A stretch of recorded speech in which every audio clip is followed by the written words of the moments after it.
One name that we keep hearing about more and more often in this transfer window is Manor Solomon of Tottenham Hotspur. And after some very interesting comments from his agent over the last day or so, it certainly feels like this is a move that has genuine substance behind it. I mean, we've heard an awful lot of players being linked to us, as we always do, even without the leaks. But this one seems to have some momentum. Now, whether it gets over the line or not remains to be seen. But there are enough pieces of the puzzle starting to fit together that is kind of worth taking a proper look at whether Solomon is actually the right kind of signing for West Ham and whether he fits Nuno's, type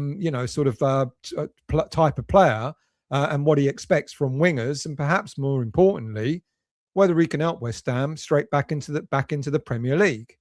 Now, let's start with the comments from his agent, from Shlomi Ben Ezra. He said, "We will see what happens in the coming days. Mana wants to play football, to be a significant player. I believe that this will happen in the coming days. I believe that he will play in England in the coming year, most likely." Well, that could be for any team, can't it? But then he went on to admit that Solomon isn't expected to become a regular starter at Spurs. So we know his future at the North London club seems to be fairly over. And then came the line that kind of immediately caught West Ham supporters' attention. This is what his agent said: "West Ham is a huge club. Yossi Benayoun and Ayel Berkovic were also there."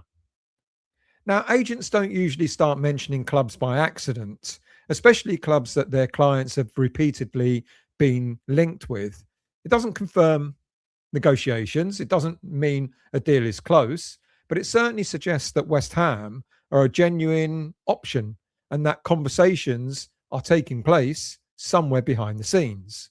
Now, reports suggest West Ham's preference would be a loan deal with either an option or obligation to buy, and probably dependent on whether we win promotion this season or not. From West Ham's point of view, it's kind of sensible. The club is still managing its finances carefully following relegation. Why commit a sum of money when you can spread the financial risk? But with a loan, if promotion is achieved, permanent transfer should become straightforward. If we don't get promoted, West Ham are not tied into another long-term financial commitment. But here's where negotiations could become complicated. Solomon and his agent don't want another loan. And frankly, you can understand why. He spent the last couple of years waiting for an opportunity at Spurs that never arrived. He went out on loan last season, I think, to a Spanish club and an Italian club. Can't remember their names. I should have had it written down. It wasn't that successful last season, but he did have a successful loan spell the previous season where he proved how relevant he was. Now, every year, every summer, he seems to find himself exactly back in the same situation as he found himself before. At 27 years of age, he's entering the prime of his career, so he wants to be playing regularly. He wants to know that he will be, even if it's not a starter, at least be on the subs bench. And above all else, he wants to feel trusted for what he can deliver. Before I carry on, if you're new to this channel, or if you've watched the West Ham Voice before, but yet to subscribe, QR code has appeared in the top corner there. If you click on that, it takes you to the subscription page. Subscription is free of charge. So, some reports, ironically, are suggesting that a permanent deal of £10 million is being discussed. But it also makes a permanent transfer far more attractive at that kind of value. Considering he's got 2 years left on his contract at Spurs, kind of feels like a very reasonable asking price. And I've tried to look to see if that's accurate or not. And it's been quoted. I don't know. But then again, tomorrow we'll hear that it's been quoted as being available for £25 million. But at this moment in time, it's probably the right time for Spurs to be cashing in. As I said, he's got 2 years left on his contract. He's unlikely to force his way into the starting 11 at Spurs. And if they wait another year, his value starts to decrease. So financially, this feels like one that could work for everyone. But the question is whether Solomon is actually the right footballer for Nuno. Let's talk about his playing style. First and foremost, he's an inverted winger, a bit like Jared Bowen. Although naturally right footed, he's at his best starting from the left before driving inside onto his stronger foot. Sounds very much like Jared Bowen. He's explosive over the first few yards. He loves taking defenders on a one-on-one, and he changes direction quickly and is exceptionally difficult to stop in tight spaces because of his low centre of gravity. He's not the sort of winger who simply stands on the touchline waiting for the ball to arrive. He constantly drifts inside into space, combining with midfielders, attacks the edge of the penalty area, and looks either to shoot or slide passes into runners beyond him. In many ways, it's exactly how Crysencio Somerville played during his championship campaign with Leeds United. Ironically, Solomon actually stepped in to replace Somerville after he left to come to West Ham United. Their profiles are kind of similar: quick, direct, positive, always looking to attack defenders, but perhaps Solomon is slightly more creative than Somerville.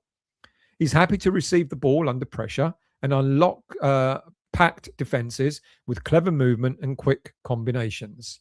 Now, that's important because one of the things West Ham are likely to face this season in the Championship is teams sitting deep. And as one of the favourites for promotion, I don't know if we still are, many opponents are going to likely defend 10 men behind the ball against us. Now, breaking those teams requires players who can beat defenders individually, and Solomon can do exactly that. And his numbers at Leeds when he was there back this up. He made 39 championship appearances. Of those, 30 were starts. He scored 10 goals and he had 12 assists, 22 direct goal contributions. They're good numbers, and they're promotion-winning numbers. And more importantly, they came across an entire championship season. So he already knows exactly what this league demands. He knows the physicality. He knows how relentless a Saturday, Tuesday schedule is, and there wouldn't be any adaptation period. He'd arrive knowing precisely what's expected.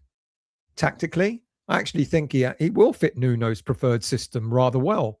We know Nuno almost prefers a variation of 4-2-3-1, 4-3-3. His wide players have clear responsibilities. They're expected to attack, but they're also expected to press aggressively, recover defensively, and work tirelessly when we don't have possession of the ball. And that's where Solomon may surprise a few, because despite his attacking qualities, his work rate is pretty good. It's pretty excellent.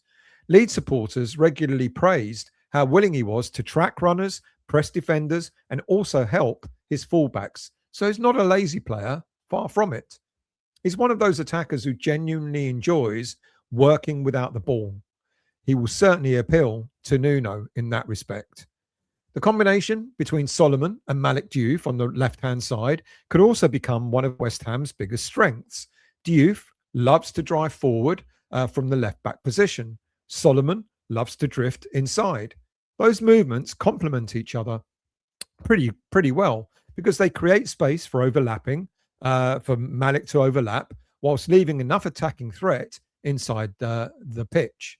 Now, likewise, if Nuno wanted to switch Solomon over to the right, he has the versatility to play there as well. Although, to be honest, he's undoubtedly more effective starting from the left.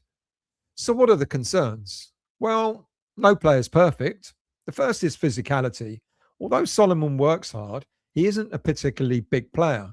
He can occasionally struggle against powerful fullbacks who like making the game physical. The Championship is demanding, and there are games, or there will be games, where opponents simply will try to bully him. But then Crysencio Somerville was slight of stature as well, and he too did well in the Championship before his move to West Ham.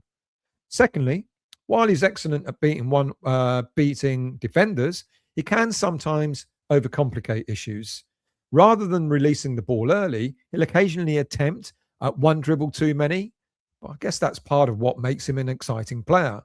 It's also worth noting, occasionally he does get frustrated. There's his consistency, there's frustration, And when Solomon is confident, he's pretty outstanding. But when his confidence drops, he can drift in and out of games. And that's something that Nuno will need to manage. And then his temperament, as I've just mentioned. Daniel Farke recalled what happened against Leeds United, between Leeds United and QPR in his promotion season.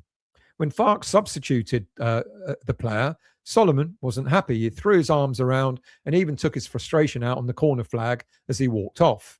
Now, some managers may view that as being disrespectful. Farke didn't. After the match, Farke said, Manor is always unhappy when he's not playing. They all want to start. He wants to be on it. He doesn't want to be rested. I quite like this attitude. 5 minutes after the game, everybody had calmed down and he's ready to go again. So that's an interesting insight. Farke clearly saw his attitude as competitive frustration rather than a player who's selfish. He wasn't dealing with someone who didn't care. He was dealing with someone desperate to play every minute. Now let's ask the obvious question. How would Nuno react to that? That's a hard question to answer. We know what Nuno's like. He's quite disciplined. He's calm. He expects professionalism. He doesn't tolerate players becoming bigger than the team. But equally, he does love players who compete. He loves the intensity. He loves footballers who demand high standards from themselves. If Solomon's frustration remains exactly what Farke described, or Farke, I don't know how you pronounce it, competitive rather than disruptive, I actually think Nuno would embrace it. Every championship side needs characters, and perhaps that's the biggest attraction here. West Ham aren't really signing someone with potential. They're signing, if he does sign, someone with experience. They're signing someone who's just helped, or did a couple of seasons ago, another club navigate exactly the same journey that West Ham United are about to embark on. Now, that experience could prove invaluable over a long championship season. The final question, of course, is whether West Ham should push for a permanent deal rather than a loan. Personally, I can understand both sides. West Ham want financial protection. Solomon wants to be part of something. He wants certainty. Perhaps there's a compromise somewhere in the middle. I don't know. Maybe a loan with a mandatory purchase if West Ham achieve promotion, or maybe the club simply decide that whatever the value this player is at, it'd be good enough. He's good enough to buy him outright. Look, if it is 10 million, and I do question that, in today's market for a 27-year-old who's also an international with Premier League experience, European experience, and championship promotion credentials, feels a relatively low risk. When you compare that to some of the fees being paid elsewhere, kind of looks like a bargain. For me, this isn't simply about signing another winger. It's about replacing the production West Ham lost when Crescencio Somerville left. And it's about bringing in someone who understands the championship, and that's quite crucial. It's also adding a proven match winner. And perhaps most importantly, it's about adding another player who already knows what it takes to get promotion. Will Solomon become the next Israeli to make an impact after Yossi Benayoun? I guess only time will tell. On paper, this still makes an awful lot of sense.